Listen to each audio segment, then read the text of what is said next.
Coldness. That was the first thing Ciara felt as consciousness crept back into her mind, like morning mist over a frozen lake. But it wasn't the familiar, damp cold of the servants' quarters in the Northern Territories, where she'd spent the last 19 years of her life. This cold was different, refined, almost silken, like expensive marble against bare skin. Her fingers trembled as they explored the surface beneath her. Sheets? But impossibly soft. Nothing like the rough spun fabric she'd mended countless times in the Omega orphanage. The scent that filled her nostrils was wrong, too. Instead of ash and cheap tallow candles, she breathed in something that reminded her of thunderstorms and ancient forests, mixed with a masculine warmth that made her Omega instincts purr dangerously. Where was she? Ciara's useless eyes fluttered open out of habit, revealing the same darkness that had been her companion since the fever took her sight at age 7. But her other senses, sharpened by years of necessity, screamed that everything was wrong. The air moved differently here. Vast spaces, high ceilings. The acoustic echo when she shifted told her this room was enormous. "You're awake."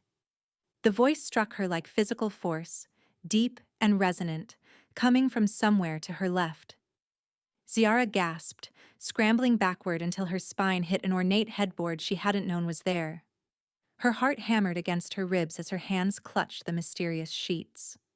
Where am I?" Her voice cracked, throat dry as parchment.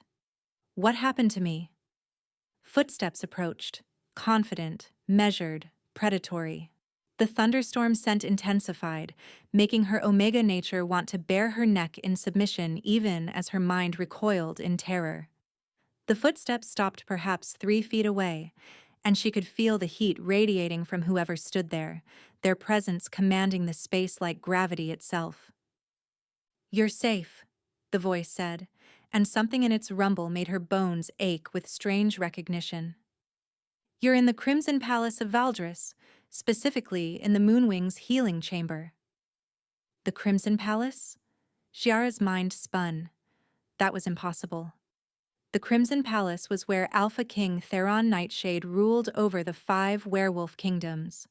It was thousands of miles from the Northern Territories, a place where forgotten Omegas like her would never even dream of seeing, let alone.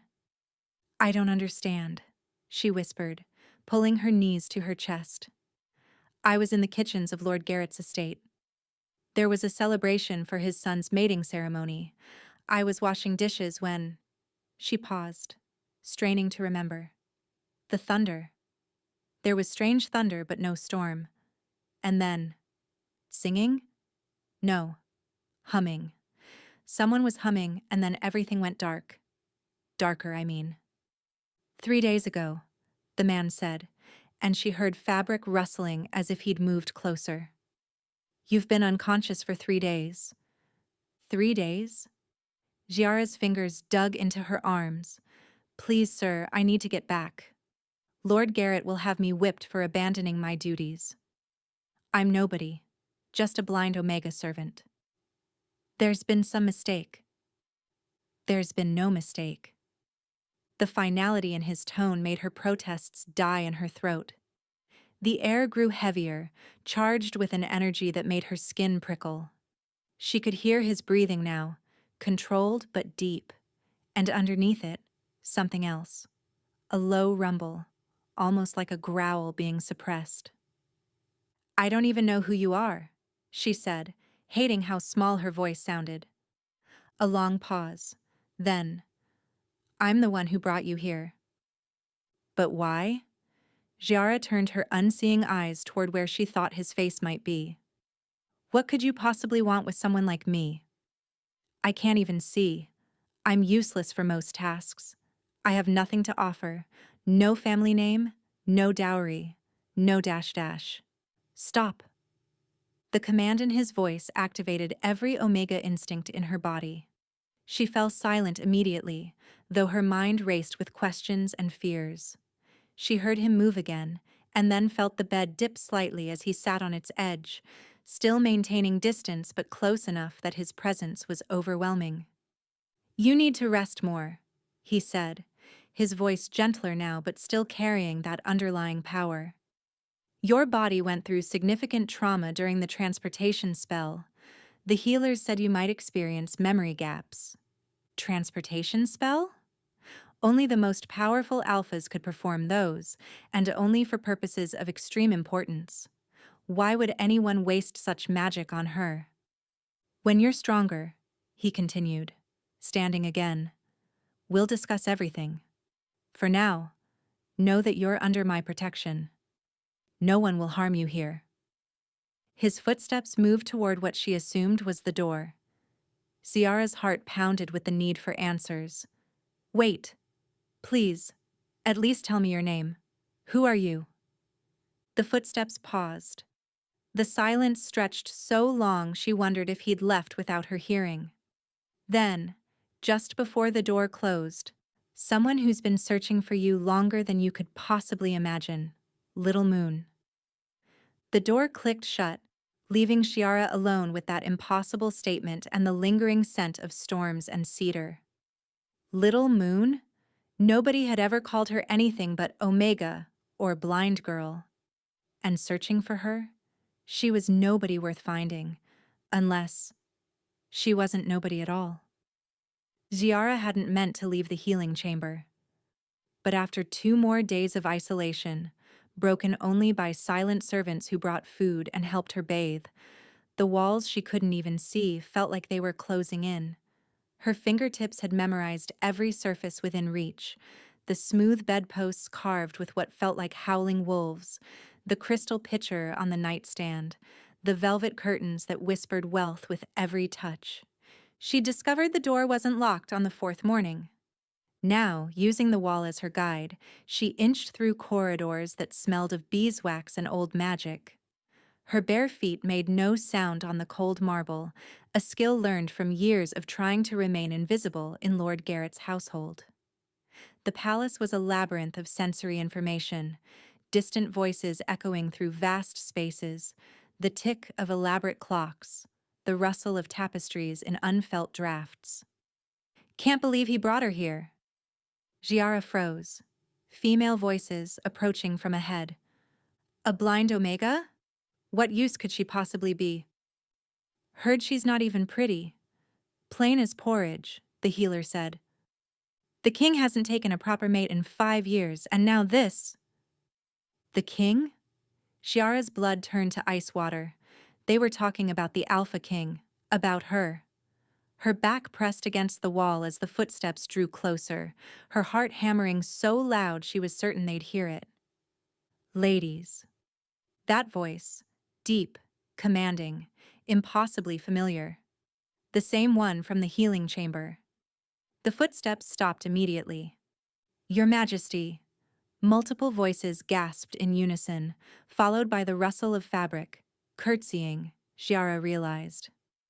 I trust you were just expressing concern for our guests' well-being, the king said, his tone deceptively mild but carrying an edge that made Ciara shiver. Not gossiping about matters you don't understand. Of course, Your Majesty, one woman stammered. We would never. Because if I heard correctly, you were discussing someone under my personal protection. Someone who, despite what you may have heard, is of significant importance to this kingdom. The silence that followed was suffocating. Ciara held her breath, afraid even that small sound would draw attention to her presence. Leave. Now. The women's footsteps scattered like startled birds. Ciara waited, counting her heartbeats, but she could still feel him there, that overwhelming presence that made every nerve ending aware. You can come out, little moon. Her knees nearly buckled. He'd known she was there all along. I'm sorry, she whispered, still pressed against the wall. I didn't mean to. I just needed to walk with me. It wasn't a request.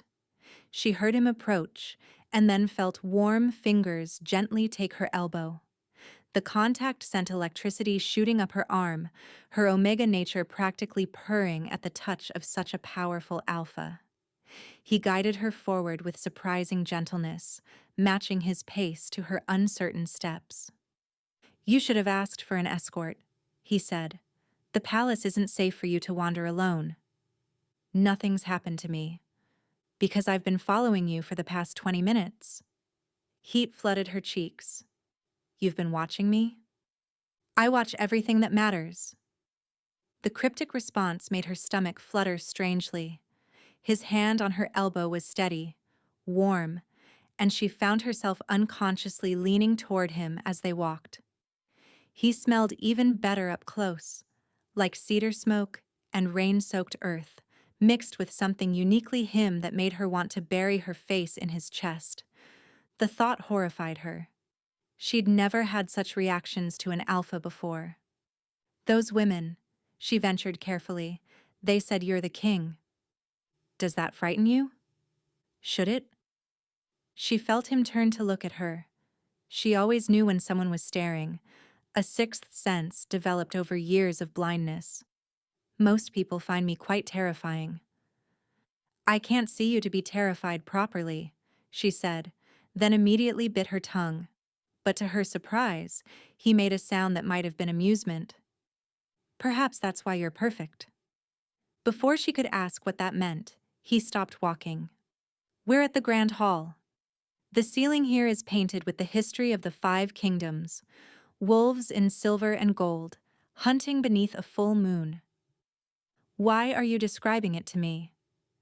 "Because you deserve to know the beauty that surrounds you, even if you experience it differently." His thumb brushed against her arm, perhaps unconsciously. "Tell me, what do you sense here?" Ciara concentrated. "It's vast. The echo suggests 40 feet high. There's stained glass. I can feel the way sunlight fractures through it, warming different spots on my skin, and—" She paused, inhaling. "Roses? But also something else. Iron. Like dash dash quote. Blood. Yes, this is where the challenge rites are held." A shiver ran through her. The challenge rites, where alphas fought for dominance, for mates, for crown rights. "Have you ever been challenged?" "Many times." His voice dropped lower. "I've never lost." Of course he hadn't. He was the Alpha King. Then a thought struck her. "Your Majesty, Theron. When we're alone, call me Theron." The intimacy of the request stole her breath. First names were for family, for lovers, for mates. "I couldn't possibly—" "You can. You will." The command in his voice made her knees weak. "Why am I here? Theron, please, I need to know." He was quiet for so long she wondered if he'd answer. When he spoke, his voice carried weight that pressed against her chest. "Because 3 days ago, every alpha instinct in my body led me to you. Because when I found you unconscious in that kitchen, your scent called to something primal in me that I've been suppressing for years." His hand tightened slightly on her arm. "Because my wolf claims you're—" A horn blasted through the palace, cutting him off. He tensed, a low growl rumbling in his chest. "What is it?" Ciara asked, alarmed. "The summit bell. The other Alpha Lords have arrived earlier than expected." His hand left her arm, leaving cold absence. "I have to go. Guards will escort you back to your chamber." "Wait, you were saying—" But he was already gone, his footsteps disappearing with inhuman speed. Ciara stood alone in the grand hall, surrounded by unseeable beauty and the lingering scent of cedar and rain, her mind spinning with his unfinished sentence. What was she to him? And why did her every instinct scream that her life had just become infinitely more dangerous? The attack came at dinner. Ciara had been seated at a small table in her chamber, carefully navigating the elaborate meal someone had prepared for her. The food here was rich beyond imagination. Tender meat that melted on her tongue, sweet fruits she'd never tasted, bread so soft it felt like clouds. She'd just lifted a spoonful of soup when her enhanced hearing caught it. the slight creak of a floorboard that didn't match the servant's usual pattern. The soup never reached her lips. Something whistled through the air. Ciara threw herself sideways purely on instinct, feeling wind brush past her face as something sharp embedded itself in the wall behind where her head had been. The crash of her chair hitting the floor seemed impossibly loud. "Blind but not deaf, I see," a female voice purred from near the window. Young, cultured, with the accent of the Eastern Territories. "How disappointing. I was hoping for something quick." Giara's heart raced as she scrambled backward, her hands searching for anything to defend herself with. "Who are you? What do you want?" "Who I am doesn't matter. What I want is simple. You gone." Footsteps approached, slow and deliberate. "Do you have any idea what your presence here has disrupted?" The summit was supposed to be for presenting eligible mates to the king. Daughters of Alpha Lords, pure-blooded and powerful. Instead, he's locked himself away, refusing all meetings because he's obsessed with some pathetic blind Omega. Another whistle through the air. Ciara rolled left, hearing metal strike marble. Throwing knives, her mind registered. The woman was trying to kill her. "I don't understand," Ciara gasped, using the bed as a barrier between them. "I didn't ask to come here." "No, but you're here now. And as long as you exist, he won't even look at anyone else." The woman's voice hardened. "My sister was meant to be queen. Celestria of the Eastern Pack, beautiful, powerful, everything a true Luna should be. Not some damaged orphan who can't even see the magnificence of what she's stealing." More footsteps, circling. Ciara tracked the sound, her every sense hyper-alert. The woman was between her and the door now. No escape that way. "Please," Ciara tried, though she knew begging rarely worked with those who held power. "I'll leave. I'll tell him I want to go." "Too late for that. He's already scent-marked you. Didn't you notice? Every wolf in this palace can smell him on your skin." A bitter laugh. "No, you need to disappear completely. Tragically. Perhaps you fell from a balcony, unable to see the danger." The door exploded inward. The sound was deafening. Wood splintering, metal shrieking as it was torn from hinges. A roar followed, so powerful it vibrated through Ciara's bones and activated every submissive instinct in her Omega nature. She dropped to her knees involuntarily, her body responding to the pure alpha dominance that flooded the room. "Theron!" she breathed, recognizing his scent beneath the rage. "Your Majesty." The woman's voice pitched high with fear. "I was just... She attacked me. The Omega went feral. I was defending..." A growl cut her off. Then sound Ciara couldn't fully process. A struggle. A choked gasp. Something heavy hitting the wall. "Lady Morgana." Theron's voice was barely human, more wolf than man. "Sister to Celestria. I should tear your throat out for this." "You wouldn't dare." The woman, Morgana, wheezed. "My father is Lord Victor. If you harm me, your father will receive you back in pieces if you ever come near her again." Something cracked. Wood or bone. Ciara couldn't tell. "Look at me. Look at me." Silence. "She is mine, mine to protect, mine to keep, mine to claim when I choose. If you, your sister, or anyone else from your pack so much as breathes in her direction again, I will end your entire bloodline. Do you understand?" "Yes," Morgana gasped. "Yes, Your Majesty." "Get out. Tell your father the Eastern Pack is no longer welcome at the summit." Scrambling sounds, then footsteps running away. Ciara remained frozen on her knees, trembling as she felt Theron's attention turn to her. His breathing was harsh, animal-like, and when he approached, she could feel the barely leashed violence radiating from him. "Are you hurt?" His hands cupped her face, tilting it up. His touch was gentle despite the rage she could still feel thrumming through him.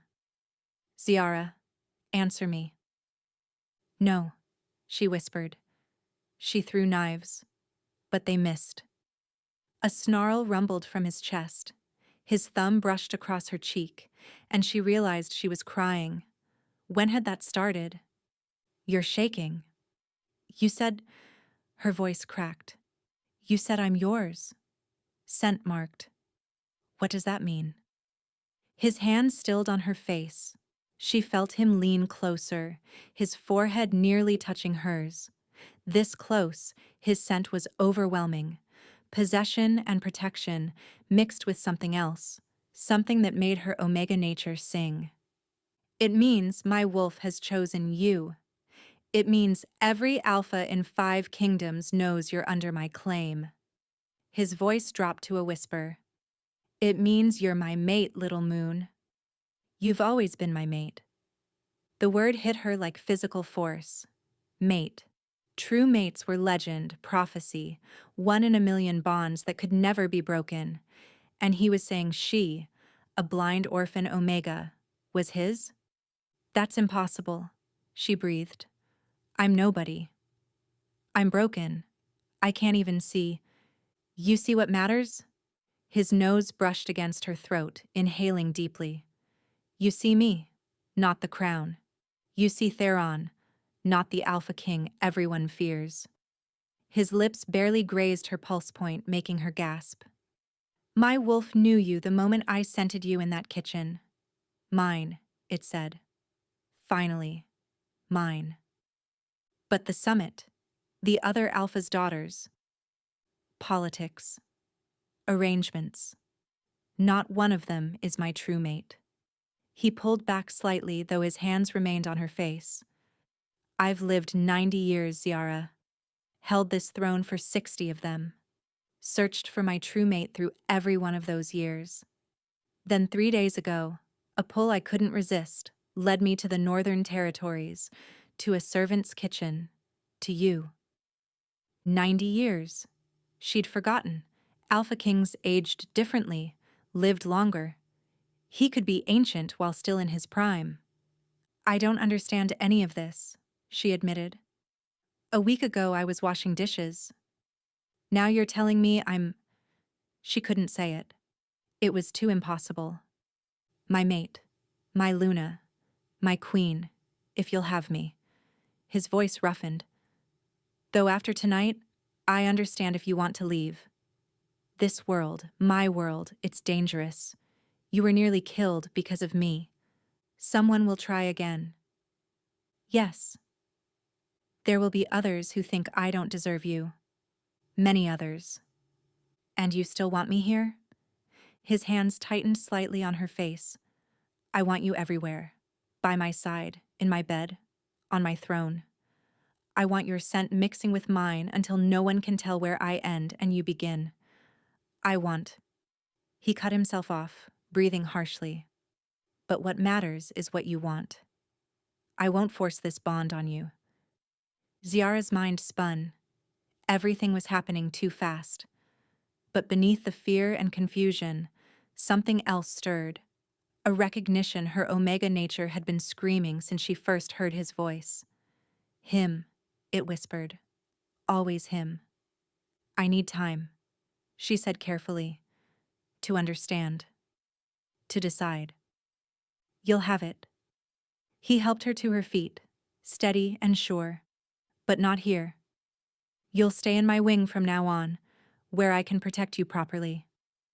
Won't that cause more problems? Let them try. The dark promise in his voice made her shiver, not with fear, but with something else entirely. Anyone who challenges my claim on you will learn why I've held this throne for 60 years. As he led her from the ruined room, Ziara wondered what she'd become entangled in. A mate bond with the Alpha King himself. It was the stuff of fairy tales. But fairy tales, she'd learned, usually came with blood. The Alpha King's private wing was a world apart from the healing chamber. Ziara discovered this through careful exploration, her fingers mapping out spaces that seemed designed for giants. The sitting room alone was vast. She could tell by how her footsteps echoed differently in each corner, but it was the sense that overwhelmed her most. Everything here smelled of Theron, as if his very essence had seeped into the stones. "The blue one brings out your eyes," a cheerful voice said from the doorway. Ziara startled, nearly dropping the dress she'd been examining by touch. "Who's there?" "Kaya Moonwhisper, Your Majesty's beta." Footsteps approached, lighter than Theron's but confident. "And before you say it, yes, I know you can't see the color. But trust me, the dress is lovely. I'm not... I don't need fancy dresses." Ciara set the garment down carefully. "And please don't call me Majesty. I'm not the queen." "Not yet," Kaya said, and Ciara could hear the smile in her voice. "But you will be. The king hasn't been this alive in decades. We've all noticed." "You've known him long? 50 years, give or take?" Fabric rustled as Kaya moved closer. "I was there for his last mate bond ceremony." Ciara's blood chilled. "His last? He's been mated before?" "Not truly mated. Arranged. Lady Celestine of the Southern Seas. Beautiful, powerful, perfect on parchment." Kaya's voice softened. "She died in childbirth. The pup didn't survive either. The king," he blamed himself, "said if she'd been his true mate, his wolf could have saved her." The weight of that tragedy settled in Ciara's chest. "How long ago?" 43 years. He's refused every match since, despite the council's pressure. Until you. But I'm different. Yes, that's the point." Kaya touched Ziara's shoulder gently. "The summit starts in an hour. The king wants you there." "What?" "Number. I can't. I don't know protocol. I can't see who I'm talking to. I'll embarrass him." "You'll be perfect." "Besides," Kaya's tone turned mischievous, "he's already announced that anyone who insults you will face him in the challenge ring. Amazing how polite alphas become when facing possible death." Within the hour, Ciara found herself dressed in silk that whispered against her skin, her hair pinned up in elaborate coils that Kaya assured her were stunning. Her hands trembled as Kaya guided her through corridors filled with strange voices and overwhelming scents. So many alphas in one place made her omega instinct scream to run or submit. "Breathe." Theron's voice suddenly surrounded her, his hand replacing Kaya's on her arm. His presence immediately calmed her racing heart. "I'm here."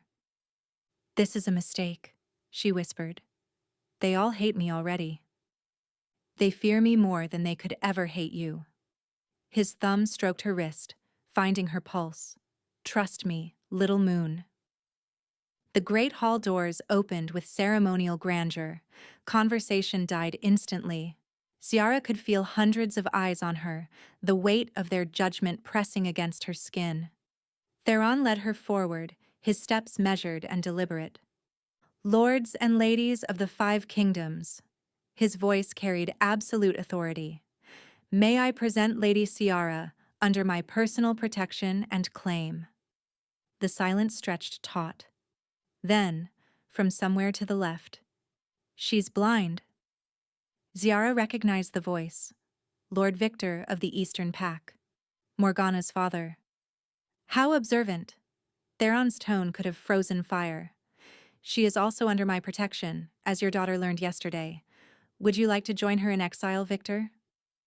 "I merely question," Victor continued, "bold or foolish, how a blind Omega could fulfill the duties of Luna Queen. The position requires. The position requires. What I say, it requires." Theron's hand tightened on Ciara's arm. "Or are you challenging my authority?" Movement around the room, wolves shifting nervously. Challenging the Alpha King was a death sentence. "Furthermore," Theron continued, his voice carrying dark amusement, "Lady Ciara's blindness has given her something none of you possess, the ability to see truth without the distraction of appearances. Shall we test that?" Before anyone could respond, he guided Giara forward. Lord Garrett of the Northern Territories. You're here. Interesting, considering you reported her dead to avoid questions about her disappearance. Giara stiffened. Lord Garrett, her former master, was here? Your Majesty. Garrett's voice oozed false submission. The girl was a servant, property of my house. You took her without compensation. Property? Theron's growl made the windows rattle. She bears scars from your household's care. Would you like to explain those? Discipline was necessary. Ziara, Theron said softly. Tell them what you sense from Lord Garrett right now. She hesitated, then concentrated. Her heightened senses, sharpened by years of survival, picked up what others might miss. He's afraid, she said quietly. His heart is racing. I can hear it. He keeps shifting his weight, probably looking for exits. And she inhaled carefully. He smells wrong. Like decay? Something rotten beneath expensive perfume. Gasps echoed through the hall. Blood magic, Theron announced coldly. Garrett has been practicing forbidden arts. The corruption clings to him like a second skin. Only someone unburdened by sight could detect it so clearly. She's lying, Garrett sputtered. Are you calling my mate a liar? The word mate rippled through the crowd like wildfire. Ziara heard multiple sharp intakes of breath, whispered exclamations, one glass shattering. Guards, Theron commanded. Arrest Lord Garrett for blood magic practices. Search his estate. I suspect you'll find interesting things in his cellars. Sounds of struggle, Garrett's protests fading as he was dragged away. The hall remained deathly silent. Anyone else wish to question Lady Ciara's worth? Theron asked mildly. No one spoke. Excellent. Then let the summit feast begin.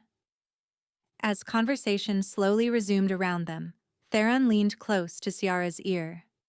You did perfectly. You used me to make a point. I protected you while eliminating a threat. Garrett's been suspected of dark practices for years. Your testimony just confirmed it. His breath warmed her neck. Are you angry? She considered.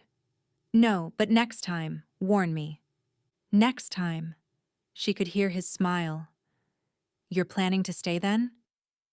Before she could answer, a new scent approached. Female, aggressive, dripping with barely concealed hostility. Your Majesty, the woman purred. Surely your guest would be more comfortable elsewhere while we discuss kingdom business. Lady Celestria, Theron's voice could have cut glass. Your sister's already in exile. Would you like to join her? I simply thought the Omega might be overwhelmed. All these alphas, the politics, the complexity of ruling, it must be so difficult for someone of her background to comprehend. Giara's temper, usually carefully controlled, sparked. You're right, she said sweetly. It is overwhelming. For instance, I'm overwhelmed by your perfume, trying to mask the scent of wolfsbane you're carrying. Poison is so complex for someone of my simple background to comprehend. Dead silence. Then Theron laughed. Actually laughed. Rich and genuinely amused. Search her. More gasps. The rustle of guards moving. A brief struggle. Wolfsbane extract, Your Majesty, a guard confirmed. Hidden in her ring. Twice in 2 days, Theron mused. The Eastern Pack seems determined to test me. Celestria, you're banished. Your father's lands are forfeit. The Eastern Pack is dissolved. You can't, Celestria shrieked. I just did. His voice dropped to lethal temperatures. Anyone else harboring poison or ill intent toward my mate has 30 seconds to leave before I stop being merciful. The exodus was immediate. At least a dozen sets of footsteps rushing for the exits. Theron waited until the doors closed. Let this be clear to all who remain. Ziara is mine, my mate, my chosen, my equal. Accept it or leave. Those are your only options. His hand found hers, fingers interlacing. Come. We have a feast to attend. As he led her deeper into the hall, Ciara realized she'd just passed some kind of test. But bigger challenges were coming. She could feel it in the tension that still filled the air, in the whispers that followed their steps. The summit had only just begun. Ziara couldn't sleep. The feast had ended hours ago, but her mind kept replaying every moment. Every whispered insult she'd pretended not to hear. Every accidental bump from passing nobles. Every barely veiled threat. Her chambers in Theron's wing were luxurious beyond imagination, but they felt like a silk-lined cage. She needed air, space, silence. Wrapping herself in a robe, she carefully made her way to what Kaya had described as a balcony. The night air hit her face like a blessing, cool and clean, carrying the scent of night-blooming jasmine from the gardens below. She could hear the palace settling for the night, distant footsteps of guards, the whisper of wind through stone corridors, and something else. Music. It was faint, barely there, but her enhanced hearing caught it. A melody played on what sounded like a violin, hauntingly beautiful and desperately sad. Without thinking, she followed the sound, her bare feet silent on cold stone. The music led her up a narrow staircase she hadn't known existed, spiraling upward until she emerged onto what felt like a tower roof. The music stopped. "You should be sleeping," Theron said quietly. "So should you."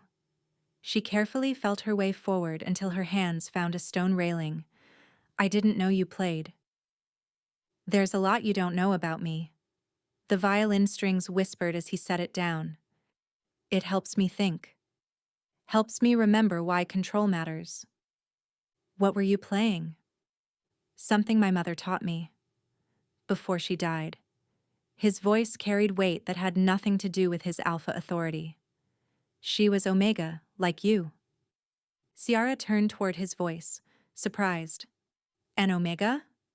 But that would mean that my father mated below his station?" "Yes. It was a scandal that nearly destroyed the kingdom. The other packs rebelled, said an Omega couldn't birth strong heirs." His footsteps approached slowly. "She died proving them wrong, bringing me into the world. My father followed her within a year. Broken mate bonds tend to do that." "Theron, I swore I'd never take an Omega mate. Never repeat his mistake. For 90 years, I kept that promise." His warmth suddenly surrounded her as he moved behind her, not quite touching but close enough that she could feel him. "Then I scented you in that kitchen, and every promise I'd ever made turned to ash." "Why?" The question came out as barely a whisper.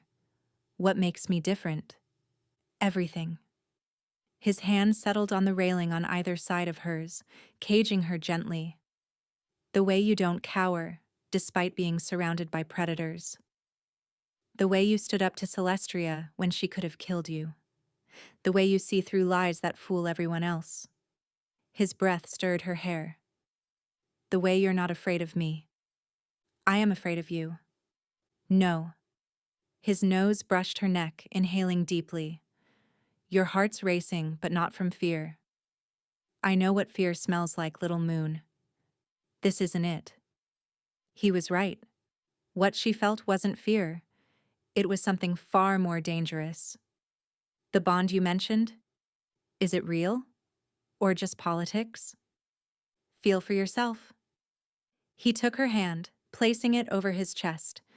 His heartbeat thundered under her palm, strong and steady but fast, too fast for a resting alpha. "Since the moment I scented you, my wolf has been clawing at my control. Every instinct screams to claim you, to mark you so thoroughly that no one could ever question who you belong to." His voice roughened.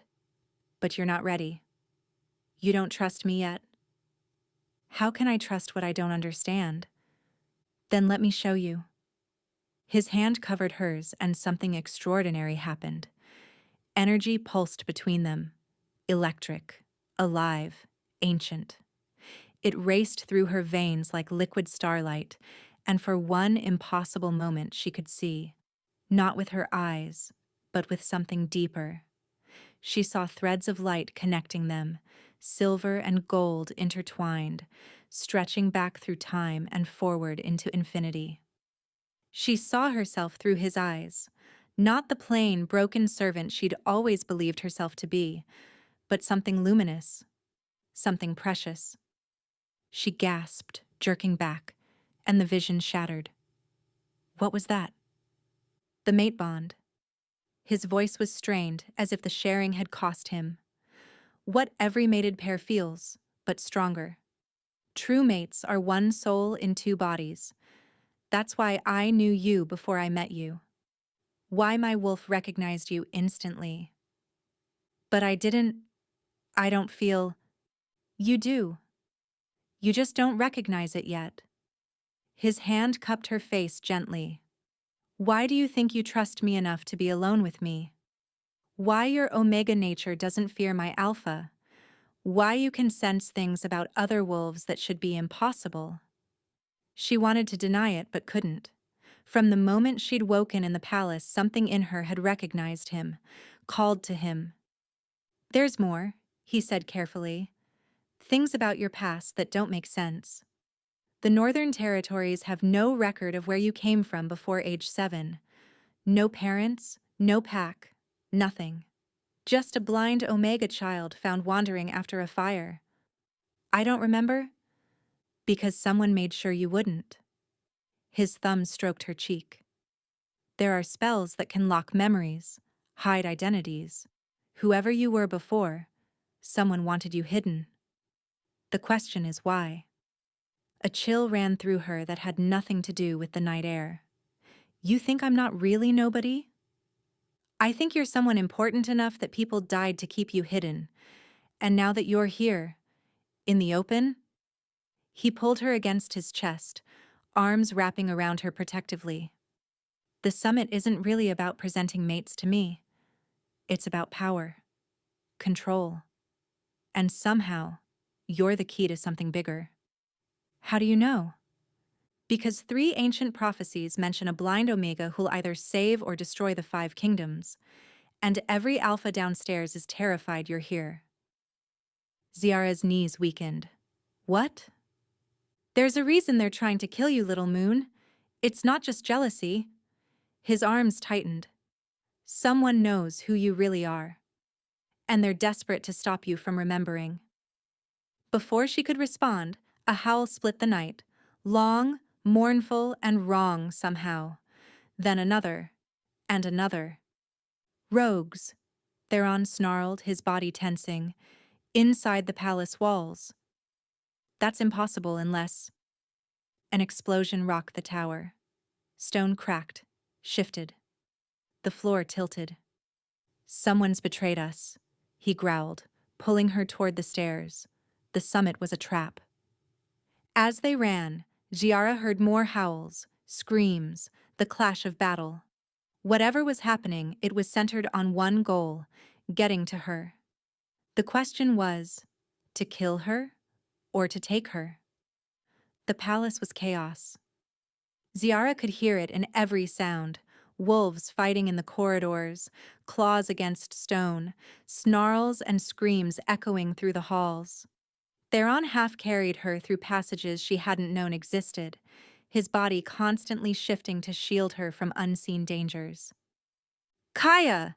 He barked into the darkness. Report! Southern walls breached. His beta's voice came from somewhere ahead, strained with battle. At least 40 rogues, but they're organized. This isn't random. They knew exactly where to hit. Inside job, Theron growled. Someone at the summit. A body slammed into them from the left.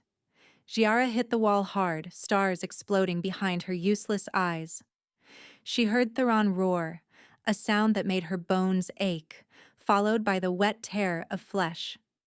Don't move, he commanded her. Then she heard him shift, bones cracking, reforming. His wolf was massive. She could tell by how the air displaced around him. More attackers came. She pressed against the wall, helpless, listening to him tear through them with brutal efficiency. Shara! She recognized that voice. Lord Victor. But why would? Hands grabbed her arms, yanking her from the wall. Got her! Move, move! No! She struggled, but Victor was alpha strong. He dragged her through unfamiliar spaces while she heard Theron fighting behind them, separated by too many enemies. Shut up, girl! Victor hissed. You're worth more than the entire Eastern Territory to the right buyer. Buyer? Horror crept through her. You're selling me? The Shadow Pack pays well for special bloodlines, especially prophesied ones. His grip tightened painfully. Should have taken you years ago when Garrett first found you, but we didn't know what you were then. Just another orphan. Then the king's interest made us look closer. They burst into what felt like a courtyard. She could tell by the open air, the echo of walls around a large space. More wolves were there, their scents foreign, wrong. Rogues, but as Kaya had said, organized ones. Is this her? A new voice. Female. Ancient sounding despite its smoothness. The blind Omega? Yes, priestess, Victor confirmed. Priestess? Ciara's blood chilled. The Shadow Pack wasn't just rogues, they were cultists, believers in the old dark magics. The woman approached, and Ciara smelled herbs, blood, and something else. Power, raw and terrible. Fingers touched her face, and images flooded her mind. A burning castle, a woman's scream, a child running through smoke, eyes sealed shut by magic, memories locked away. Run, Ciara! Don't let them find you! You're the key! Ciara gasped, jerking away. What did you— Interesting, the priestess murmured. The binding is stronger than expected. Someone very powerful wanted you hidden. She turned to Victor. You've done well. Your territory will be restored when the kingdoms fall. When the kingdoms? What are you talking about? Oh, child, the priestess laughed. You really don't know, do you? You're the lost heir of the Silver Moon Pack, the original pack, the first wolves. Your bloodline carries the power to either unite all wolves under one rule or destroy them entirely. That's impossible. I'm nobody. You're the daughter of Alpha King Azrael and Luna Queen Seraphina of Silver Moon. They died hiding you when you were 7, after the other packs discovered what you were. The priestess's voice turned gleeful. A blind Omega with the power to see truth, to break any Alpha's command, to make even kings kneel. The prophecy called you the moon's judgment. Ciara's world tilted. It couldn't be true. But the fragments of memory, the vision. A roar shook the entire courtyard. Theron burst through the wall, literally through it, stone exploding outward. His wolf form was massive, black as midnight with eyes like burning gold. Behind him came Kaya and the palace guards, cutting through rogues. Let her go. His voice in wolf form was distorted but understandable, carrying alpha command that made everyone except Ciara buckle. But the priestess laughed. You can't command me, young king. I walked these lands before your grandfather was born. She pulled something from her robes, a blade that smelled of moon silver and old blood. And you can't protect what's already ours. She moved faster than should be possible, the blade arcing toward Ciara's throat. Time slowed.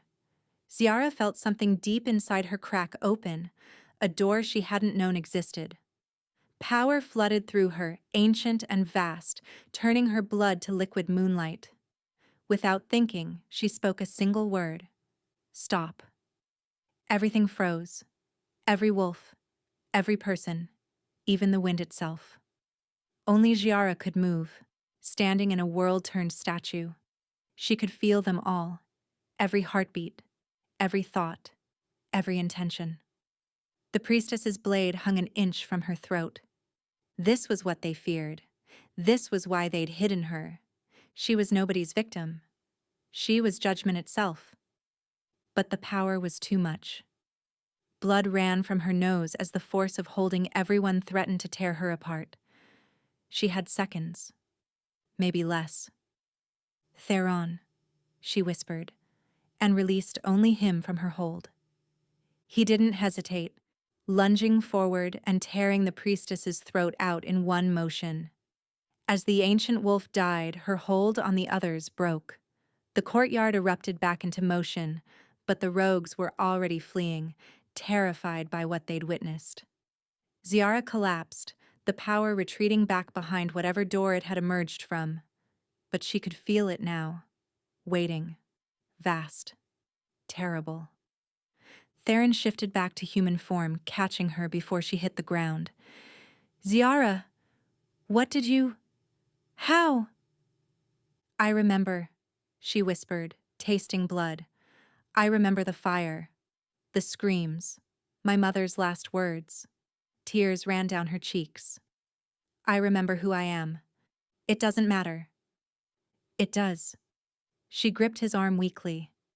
"The priestess was wrong about one thing. I'm not meant to unite or destroy." She coughed, more blood. "I'm meant to choose who does. And every pack in existence will go to war to control that choice." Around them, the surviving nobles of the summit stood frozen, having witnessed her display of power. She could feel their fear, their awe, their calculating thoughts. "The real game's just beginning," she whispered to Theron, "and I'm the prize everyone's playing for." But for the first time in her life, she wasn't helpless. She had power. She had Theron. And she was done being anyone's pawn. 3 days after the summit attack, Ciara stood in the palace's war room, her fingers tracing the raised surfaces of a tactical map, while Theron and his advisors argued around her. She'd insisted on attending despite their protests. Being blind didn't mean being helpless, a lesson they were slowly learning. 7 packs have declared intentions to retrieve her, Kaya reported grimly. They're calling her the Silver Moon Heir openly now. Some want to use her power. Others want to eliminate the threat. "Let them try," Theron growled. "The palace defenses won't hold against 7 armies." An older voice interrupted. Lord Marcus, Theron's most trusted advisor. "Your Majesty, perhaps we should consider alternatives." "Such as?"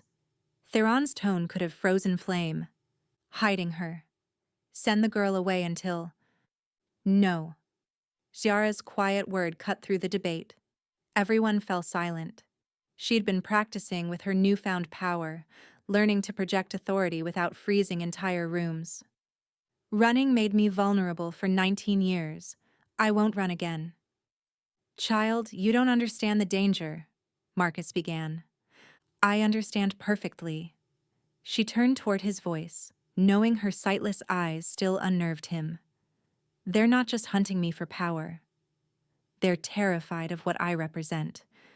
Judgment without bias, truth without sight. Every corrupt alpha, every hidden crime, every false alliance. I can expose them all." "She's right." A new voice from the doorway. Young, male, unfamiliar. "Which is why I'm here." Theron moved instantly, placing himself between Ciara and the newcomer. "Who let you in?" "Your guards. I carry a peace banner." Footsteps approached slowly. "I'm Prince Darius of the Northern Wastes, and I'm here to warn you." Ciara inhaled, cataloging his scent. Wolf, yes, but something else. Something that made her newly awakened power stir with interest. "You're not fully wolf," she said. Silence. Then a surprised laugh. "The stories are true. You do see everything." A pause. "My grandmother was a witch. It's why the Wastes have remained neutral for centuries. Nobody wants to fight wolves who might curse them." Why warn us? Theron demanded. Because there's something you don't know about the attacks. They're not random. Someone's coordinating them. Someone who knows exactly what Lady Ciara is capable of. His voice dropped. Someone who was there the night her parents died. Ciara's blood chilled. That's impossible. Everyone died in that fire. Not everyone. One survivor was never found. Your father's beta, Damon Whiteclaw. He's been living under a false name, building a shadow network for 19 years. Darius moved closer. He calls himself the Prophet now. He's convinced that controlling you will let him resurrect the Silver Moon Pack under his rule. Damon. The name triggered something in Ciara's returning memories. A tall man, always smiling, always watching, her father's most trusted friend. He was there when the binding was placed on me. He knows how to break it completely. Which is why you need to strike first, Darius said. I can help. My witch blood gives me certain advantages. Why would you help us? Kaya asked suspiciously. Because the Prophet promised my younger sister to his son as payment for our pack's alliance. She's 14. His voice hardened. I don't sell children, no matter the political gain. Theron was quiet for a long moment. Then, what do you propose? Bait, Ciara said before Darius could answer. Everyone turned to her. The Prophet wants me alive to control my power. Use that. Let him think he's winning. Absolutely not, Theron snarled. It's not your choice. She stepped away from his protective reach. I spent 19 years being protected by hiding, and it nearly got me killed anyway. This time, I choose to fight. The blood moon is in 6 days, Darius added. It's when the Prophet plans to perform the ritual to fully break her binding and bind her to his will instead. If we control the when and where, we control the battle, Kaya finished. I won't use her as bait, Theron insisted. Ciara moved toward him, finding his face with her hands. You're not using me. I'm choosing this. There's a difference. She felt him lean into her touch. Trust me, the way I'm learning to trust you. A long pause. Then his hands covered hers. If we do this, we do it my way. Guards, preparations, contingencies. Whatever you need, she agreed. But there's something else. The power inside me. It's growing. Every day I feel it expanding, wanting to break free. What if the Prophet's right? What if breaking the binding completely will make you the most powerful wolf in existence? He pulled her closer. Then I'll stand beside you when it happens. Whatever you become, you're still mine. And if I become something terrible, then I'll help you carry that burden. That's what mates do. From across the room, Marcus cleared his throat. Your Majesty, if I may, the girl's power isn't the only thing growing. The mate bond between you strengthens her abilities. It's why she could break the priestess's hold. She was channeling your strength along with her own. Which means, Darius added thoughtfully, if you completed the bond before the blood moon? No, Theron said flatly. The marking ceremony is sacred. I won't rush it for tactical advantage. But Ciara heard what he wasn't saying. Marking her would make her a target for any wolf who wanted to challenge his claim. It would also bind their life forces together. If she died, he would follow within days. We should prepare, she said, changing the subject. If the Prophet has been planning for 19 years, he won't be easy to fool. Leave the Prophet to me, Darius said. I'll send word that the Northern Wastes are reconsidering his offer. It'll buy us time and inside information. And if he discovers your deception, then you'll have one less political rival to worry about. His tone was light, but Ciara heard the steel beneath. Some things are worth the risk. As the meeting continued, plans forming around her, Ciara felt the weight of approaching destiny. The blood moon would bring answers, or destruction. But at least this time, she wouldn't face it alone.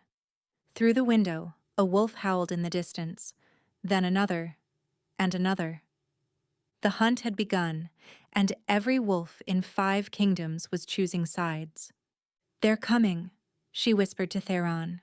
His hand found hers, squeezing gently. "Let them come. They'll learn what happens when they threaten what's mine." But Giara heard the unspoken fear in his voice. He was one wolf, no matter how powerful, and the world was full of enemies now. The blood moon couldn't come fast enough. The night of the blood moon arrived wrapped in unnatural fog that even Ciara could sense. Thick, oppressive, smelling of dark magic and old graves. She stood in her chambers, letting Kaya help her into ceremonial armor that felt strange against her skin. "The prophet took the bait," Darius reported from the doorway. "His forces are moving toward the skeleton grove as planned. About 60 wolves, plus something else. Creatures that smell wrong." "Flesh weavers." Theron spat the word like poison. "Wolves corrupted by shadow magic. They feel no pain, know no fear." "How do you kill them?" Ciara asked, testing the movement of her armor. "You don't.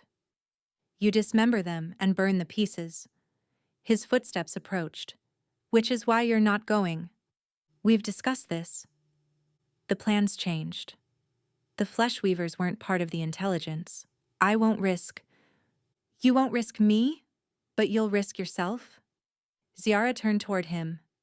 "Every wolf out there is hunting me. Let you face them alone while I hide here like a coward?" "Like someone protected," he corrected. "Like prey." She found his face with her hands, feeling the tension in his jaw. "The binding on my power is already cracking. I can feel it. If the prophet starts the ritual, I'll be drawn to it whether I want to be or not. Better to go on our terms." "She's right," Kaya said reluctantly. "The ritual needs her blood and presence.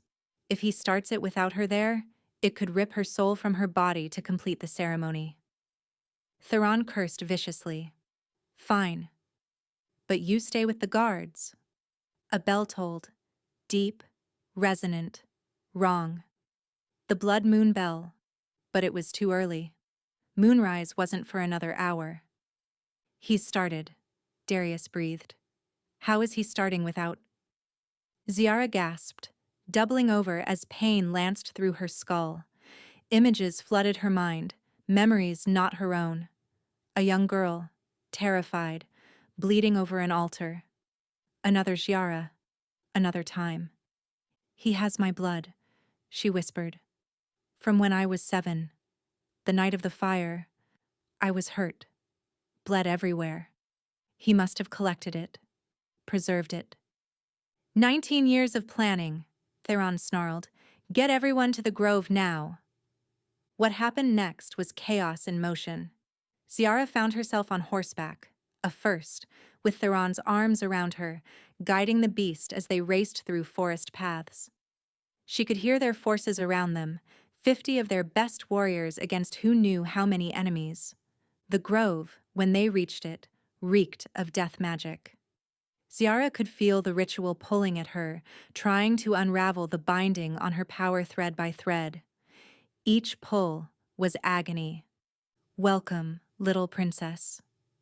That voice, it triggered memory after memory. Uncle Damon, teaching her to hide her scent. Uncle Damon, always asking about her dreams. Uncle Damon standing in her parents' bedroom with a bloody sword. "You killed them," she breathed. "You killed my parents." "I freed you," Damon corrected, his voice carrying across the clearing. "They were going to bind all your power, make you normal, ordinary. I couldn't let such potential be wasted. By murdering everyone I loved? A necessary sacrifice, just like tonight." She heard him step closer, though Theron's growl kept him at distance. "You can feel it, can't you? Your true nature awakening? The power to command any wolf, to see through any lie, to judge who deserves to rule and who deserves death. He was right. The power was rising like a tide, threatening to drown her humanity. But there was something else. A warmth in her chest, golden and steady. The mate bond, anchoring her. "Here's my offer," Damon continued. "Come willingly, and I'll spare your mate. Fight, and my flesh weavers will tear him apart while you watch. Well, listen." "Counteroffer," Ziara said, stepping forward despite Theron's attempt to hold her back. "You stop this ritual now, and I won't show everyone what you really did 19 years ago." Damon laughed. "You were 7, traumatized. No one would believe." "I don't need them to believe." She raised her voice, knowing every wolf could hear. "I just need to show them." She reached for that door inside her, the one holding back her power, and instead of fighting it, she opened it halfway. Power flooded out. Not enough to lose herself, but enough to project. Suddenly, every wolf in the clearing could see what she saw in her mind's eye, memories preserved in perfect, terrible detail. Damon murdering her parents. Damon setting the fire. Damon placing a twisted version of the binding on her to keep her power locked until he could claim it. The clearing erupted. Damon's own wolves turned on him, horrified by the betrayal they'd witnessed. The flesh weavers, bound to his will, faltered as his concentration broke. "Now!" Theron roared. The battle was brutal but brief. Ziara stood in its center, power coursing through her as she held the vision steady, forcing everyone to see the truth. She felt Damon approaching, desperate, his sword raised. She spoke a single word. "Kneel." Every wolf in the clearing dropped, unable to resist the command of the silver moon air at the height of the blood moon. Only Theron remained standing. Her power recognized him as equal, mate, partner. Damon fought the command, blood running from his nose with the effort. "You can't." "I am Shiara Silvermoon, daughter of the murdered king and queen, heir to the first pack." Her voice carried ancient authority. "And I judge you guilty." She didn't need to move. The power did it for her. Damon's own sword turning in his hand, piercing his heart with the same blow he'd used on her father. As he fell, the ritual shattered. The binding on her power didn't break. It dissolved, no longer needed. She was free, whole, herself, and terrifyingly powerful. The wolves remained kneeling, waiting for her command. She could rule them all, make them her army, reshape the 5 kingdoms however she wished. Instead, she said, "Rise, choose your own paths. I am not your ruler." "But you could be," someone whispered. "Yes," she agreed. "I could be. That's why I choose not to be." As the wolves dispersed, Theron pulled her against him. "That was incredibly stupid, and incredibly brave." "I learned from the best." She leaned into his warmth. "It's not over, is it?" "No. Every pack now knows exactly what you can do. Some will fear you, others will worship you, many will want to use you. And you? I just want to love you." He pressed his lips to her forehead. "If you'll let me." Before she could respond, Darius approached, his scent tainted with blood. "We have a problem." The ritual did something else. It sent out a call. Every ancient bloodline felt it. "Meaning?" Theron demanded. "The old ones are waking up. Wolves that have slept for centuries. And they're all coming here." Ciara felt a chill that had nothing to do with the night air. The blood moon hung above them, red as fresh blood, and she could swear she heard howling from impossible distances, songs of power and hunger and ancient claims. "How many?" she asked. "All of them," Darius whispered. "Every legendary alpha in our history, and they all want the silver moon air." The great hall had been transformed into a court of legends. Ciara could feel their presence, 12 ancient alphas, each radiating power that made the air itself bend. They'd arrived over 3 days, each with an entourage, each with a claim. The oldest wolves in existence, awakened by her unleashed power, come to see if the prophecies were true. Alpha Fenris Stormclaw, Kaya whispered in her ear, describing each one. Led the first pack wars. They say he's killed 1,000 wolves with his bare hands. Alpha Lysandra Moonwhisper, the only wolf to master witch magic. Alpha Grimnar Ironheart, who supposedly made a deal with death itself to live forever. And they all wanted her. The Silver Moon heir must choose a worthy mate, Fenris declared, his voice like grinding stone. The prophecy is clear. Her power must be bound to one strong enough to reshape the world. She has a mate, Theron said coldly from beside her. A mere pup, Lysandra laughed, her voice strangely melodious. 90 years old? I have shoes older than you, boy. You cannot possibly handle the power she wields. Watch me, Theron growled. Actually, Grimnar interrupted, let's do exactly that. Trial by combat. Any who wish to claim the heir must prove their worth. Ziara felt Theron tense. She's not a prize to be won. No, Fenris agreed. She's a weapon to be wielded. And weapons belong in strong hands. Stop. Ciara's quiet word carried her power, making every alpha freeze. She stood, letting her unseeing eyes sweep the room. You speak of prophecy. Tell me, what does it actually say? Silence. Then Lysandra spoke. The blind heir of Silver Moon shall choose the one who will unite or destroy. Her judgment will reshape the world. Her judgment, Ziara repeated. Her choice, not yours. She stepped forward. You come here, to my mate's home, and demand I abandon him for one of you? Based on what? Your age? Your legends? Your power? Based on necessity, Grimnar said. Your power unbound could destroy everything.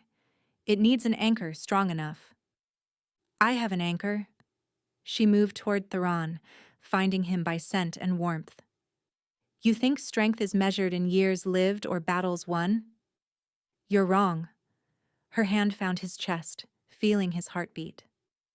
Strength is choosing love over power, protection over domination, partnership over control.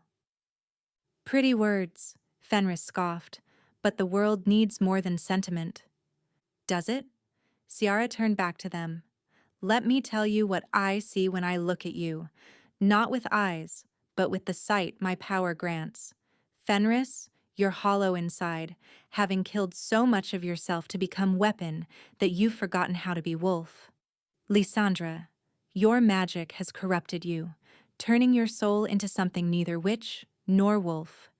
And Grimnar. She paused. You're already dead, aren't you? A walking corpse animated by will alone. Gasps echoed through the hall. You ancient ones came here not because you want me, but because you're afraid. Afraid that your time is ending, that a new age is beginning, one where power isn't everything. She raised her voice. Well, you're right. It is ending. Now. You cannot dismiss us, Fenris snarled. We have rights. You have nothing. Her power unfurled fully, filling the room with silver light that even she could sense. I am the heir of Silver Moon. I am the judgment prophesied, and I choose Theron Nightshade as my mate, my equal, my future. Then prove it, Lysandra challenged. If he's worthy, let him mark you here now, before witnesses. Show us this bond you claim is stronger than ancient power. It was a trap, and everyone knew it. Public marking was intimate, sacred, dangerous. If the bond wasn't true, it would kill them both. Ziara, Theron whispered, you don't have to. Yes, I do. She turned to him, hands finding his face. I've been afraid my whole life. Afraid of my blindness, my weakness, my differences. then afraid of my power, my heritage, my destiny. I'm done being afraid. She felt him lean into her touch. If we do this, we change everything. She smiled. Isn't that what we were meant to do? His hands framed her face, thumbs stroking her cheeks. You could have anyone. Ancient alphas, legendary warriors, wolves who could give you the world. I don't want the world. I want you. She pulled him closer. The wolf who plays violin when he's sad. Who followed a blind Omega for 20 minutes to make sure she was safe. Who chose to protect instead of possess. The ancient ones won't accept this easily. Then they'll learn. She bared her neck. Mark me. Show them all that love is stronger than legend. His lips found her throat, and she felt his fangs extend. Around them, the ancient ones growled, some moving forward as if to stop them. Anyone interferes, Ziara said, her power making it a command, and I'll aid you all to dust where you stand. They froze. Then Theron bit down, and Ziara's world exploded. The mate bond snapped into place with physical force, connecting them on levels she hadn't known existed. She could feel everything, his thoughts, his emotions, his wolf's fierce joy. But more than that, she could see through his eyes. For the first time in 12 years, she could see. The great hall was magnificent, all gold and crystal and tapestries. The ancient ones were terrifying in their power, but also pathetic in their age. And Theron? Theron was beautiful. Dark hair, silver eyes, a face carved by moonlight and shadow. He was looking at her with such love it took her breath away. I can see, she whispered, tears streaming down her face. Theron, I can see you. He pulled her close and she realized she was glowing, literally glowing with silver light. Their combined power filled the room, making even the ancient ones step back. Impossible, Fenris breathed. No, Lysandra said quietly, prophesied. The blind heir who gains sight through love's bond, the joining that births a new age. She knelt. We were wrong. Forgive us. One by one the ancient ones knelt. Not to her, but to them, the mated pair whose bond pulsed with enough power to reshape the world. Rise, Ziara said gently. Return to your territories. Tell everyone what you've witnessed. The age of taking by force is over. The age of choosing with heart begins now. As the ancient ones filed out, humbled and strangely hopeful, Theron held her close. You can really see? He asked. Through your eyes, yes. When I want to. She smiled. It's a gift I never expected. The bond will change you in other ways too. You might gain my strength, my speed, and you'll gain my sight, my ability to see truth. She kissed him softly. We're equals now in every way. My queen, he murmured against her lips. My king, she replied. Outside the blood moon set, giving way to dawn. A new day, a new age, a new beginning. But Ciara sensed this was far from over. Power like theirs would always attract challenge. At least now, she wouldn't face them alone. The coronation should have been perfect. 3 weeks had passed since the marking, and Ciara had grown into her newfound abilities with startling speed.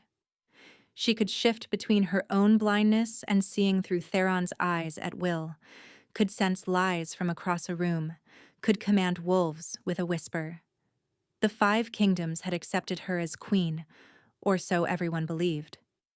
Now, standing before the gathered packs in coronation regalia, she could actually see through Theron's eyes. Ciara sensed the wrongness in the air. Something was coming. Do you feel it? She whispered to Theron as they approached the twin thrones. Yes. Stay alert. The ceremony began with the traditional words, spoken by Marcus as the eldest advisor. But as he raised the Luna crown, An ancient circlet of moonstone and silver. Ziara heard it. The slight change in his heartbeat. Marcus, she said quietly. How long? He paused, the crown trembling in his hands. My queen? How long have you been working against us? The hall erupted in shocked whispers. Theron moved to stand, but Shiara touched his arm, keeping him seated. Since before you arrived, Marcus admitted, his facade crumbling. I couldn't let an Omega rule. It goes against everything, every tradition. Every prejudice, Shiara corrected. You helped coordinate the summit attack. You fed information to Damon. The bloodlines must be kept pure. Strong alphas, not broken omegas who what? Who see truth? Who judge fairly? She stood, letting her power fill her voice. Show them, Marcus. Show everyone what you've done. Her power compelled him, and suddenly his crimes poured from his lips. Every betrayal, every murder, every Omega he'd had killed to preserve the bloodline. The hall listened in horror as decades of sins were revealed. But that's not why you're really here, Giara continued. You're the distraction. While everyone watches you, your allies move on the northern border. A secret army to take the throne by force if the coronation succeeded. How could you know? Because I can see everything now. She turned to address the hall. There are 14 traitors among you, each one believing Omegas are lesser, that my rule will weaken us. Stand now and accept judgment, or be revealed by force. For a moment, no one moved. Then, one by one, wolves stood, some defiant, others ashamed. 14, exactly as she'd said. You have a choice, Ziara announced. Exile with your lives, or challenge me for the right to stay. You're blind, one snarled. You can't fight. Giara moved faster than sight, her new abilities singing through her blood. The challenger didn't even see her coming before she had him on his knees, her hand at his throat. I was blind, she corrected. Now I see everything. Your moves before you make them, your fears, your weaknesses. She released him. Choose, exile or death. Exile, he gasped. The others quickly made the same choice. As the traitors were escorted out, a young Omega girl approached the throne, trembling. Your Majesty? Ziara recognized her. Vera, a servant she'd heard crying in the kitchens. Yes. Is it true? What you said? That Omegas aren't lesser? We're different. Not lesser. Ziara stepped down from the throne, kneeling to meet the girl's eyes. We see what others miss. Feel what others ignore. Our strength isn't in dominance, but in understanding. Could I be strong too? Ziara smiled. You already are. You just need to learn to see it. She stood, addressing the hall again. This is my first decree as Luna Queen. Every Omega in the 5 kingdoms will have access to education, to training, to positions of power if they earn them. The old hierarchies based solely on designation end now. The Alphas won't accept it, someone called out. They will, Theron said, standing beside her. Because I'm Alpha, and I accept it.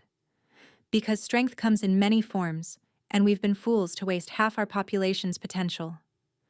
And if they refuse? The same voice challenged. Ciara let her power rise, silver light emanating from her skin. Then they'll answer to me. The blind queen who sees all. The Omega who commands alphas. The judgment prophesied. Her voice carried to every corner. I am not asking for acceptance. I am declaring change. Adapt or leave. A long silence. Then, starting from the back, applause. Not from the alphas first, but from the omegas, the betas, the overlooked and underestimated. Soon, even the proudest alphas were clapping, understanding that the world had shifted beneath their feet. Marcus, still kneeling in chains, laughed bitterly. You think you've won? You have no idea what's coming. The old ones you sent away? They're not the oldest things in this world. There are things that predate even them, and your power has woken them. What things? Theron demanded. The first wolf. The origin of our kind, and he's coming to judge if you're worthy of the power you wield. Marcus's smile was cruel. Legends say he's killed every Silver Moon heir who ever lived. You're just the next in line. Before anyone could respond, a howl split the air, ancient, powerful, wrong. It came from everywhere and nowhere, making every wolf in the hall whimper in instinctive fear. He's already here, Marcus whispered. The father of wolves comes. Ciara felt Theron's hand find hers, their bond pulsing with shared strength. Whatever came next, they'd face it together. Let him come, she said, loud enough for all to hear. I've faced prejudice, betrayal, and legend. What's one more test? But inside, she trembled. Because this howl spoke of power older than kingdoms, older than prophecy itself. And it was calling her name. The father of wolves didn't arrive like the ancient ones, with pomp and ceremony. He simply appeared in the throne room between one heartbeat and the next, as if he'd always been there. Ciara couldn't see him, even through Theron's eyes. He existed in a space beyond normal sight, a presence that pressed against reality itself. But she could feel him, ancient, vast, neither evil nor good. Simply, first. Little heir. His voice was the sound of wind through prehistoric forests, of the first hunt, of the original howl. You've caused quite a stir. Every wolf in the hall had dropped to their bellies, submitting instinctively to the progenitor of their race. Only Ciara and Theron remained standing, though she felt Theron fighting every instinct to kneel. I did what was necessary, Ciara said, proud that her voice didn't shake. Necessary. The word rumbled with what might have been amusement. Your mother said the same thing before I killed her. Ice flooded Ciara's veins. My mother died in a fire. A fire I allowed through Damon's hands. Just as the fever that took your sight was my test, to see if you could find strength in weakness. He moved. She couldn't see it, but she felt it, circling them like the world's largest predator. Every Silver Moon heir must be tested. Your mother failed. She chose to hide your power rather than face what you were meant to become. And what am I meant to become? That depends on you. He stopped directly in front of her. The Silver Moon line carries my direct blood, the power to reshape our entire species. But power corrupts. Every heir before you fell to it, became tyrants, monsters, or cowards. So I ended them. You're saying you'll kill me if I fail some test? I'm saying you're already being tested. His presence shifted. You've changed our world in weeks. Elevated omegas, humbled ancient alphas, revealed truth wherever you go. But the real test isn't what you do with power, it's what you do without it. Before Ciara could ask what he meant, pain lanced through her skull. She gasped, falling to her knees as something fundamental tore inside her.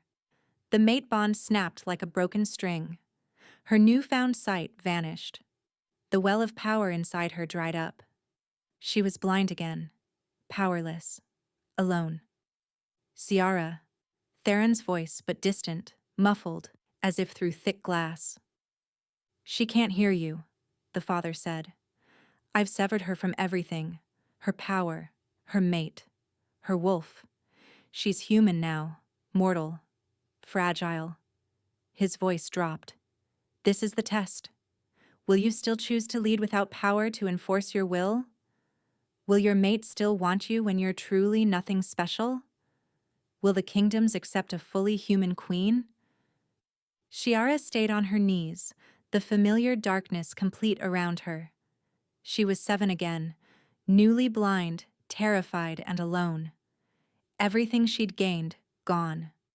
"Give it back," Theron snarled, and she heard violence in his voice. "No," Ciara said quietly. She stood on shaking legs, orientating herself by memory. "This is my test. You'll die. A human can't survive in our world. Then I die." She turned toward where she thought the father stood. "But I won't beg. I won't abandon what I've started. Omega or human, powerful or powerless, I am Shiara Silvermoon. I am Theron's mate. I am queen." Her voice strengthened. "And I don't need power to lead with truth." Silence stretched. Then footsteps, many of them. The wolves who'd been prostrate were standing, moving, surrounding her. Her heartbeat spiked, expecting attack.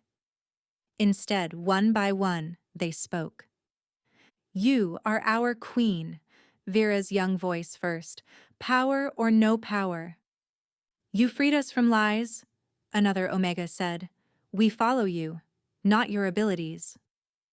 "You gave us hope," a Beta added.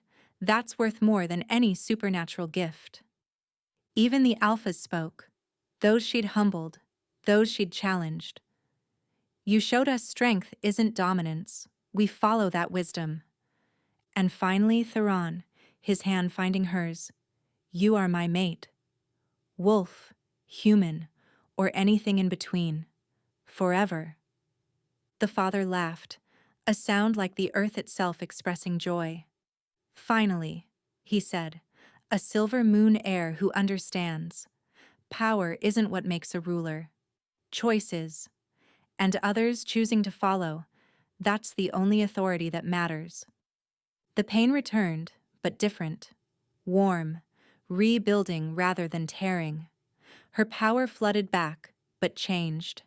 Not commanding or forceful, but inviting. The mate bond reformed, stronger for having been broken. Her sight returned, not just through Theron's eyes, but her own. She could see. Actually see, with her own eyes, for the first time since childhood. The throne room was glorious, filled with wolves of every designation staring at her in awe. Theron was beside her, tears streaming down his beautiful face. And the father. The father looked like every wolf and no wolf, constantly shifting, ancient beyond measure but somehow kind. "Your gift," he said simply. "The blind queen who gained true sight, not through power, but through wisdom. Rule well, little heir. The age of truth has begun." He vanished as suddenly as he'd appeared, leaving only a whisper. "Oh, and congratulations on the pup you carry. The first of a new generation." Shiara's hand flew to her stomach. "Pregnant?" She turned to Theron, seeing his shocked joy, feeling it through their bond. Around them, the wolves erupted in celebration. The Luna Queen had passed the final test. The prophecies were complete. A new age had truly begun. "I can see you," she whispered to Theron, touching his face with wonder. "Really see you." "And I see you," he replied, pulling her close. "My blind queen who sees everything. My Omega who rules alphas. My mate who chose love over power. My alpha who chose partnership over dominance," she replied. "My king who kneels to no one but chooses to stand beside me." As they kissed, crowned and accepted, Ciara thought about the journey, from a blind Omega servant to a queen who could see truth itself. It should have been impossible. But then again, the most powerful magic had always been choice, and she'd chosen love, truth, and change. The 5 kingdoms would never be the same, and in her womb, the future grew.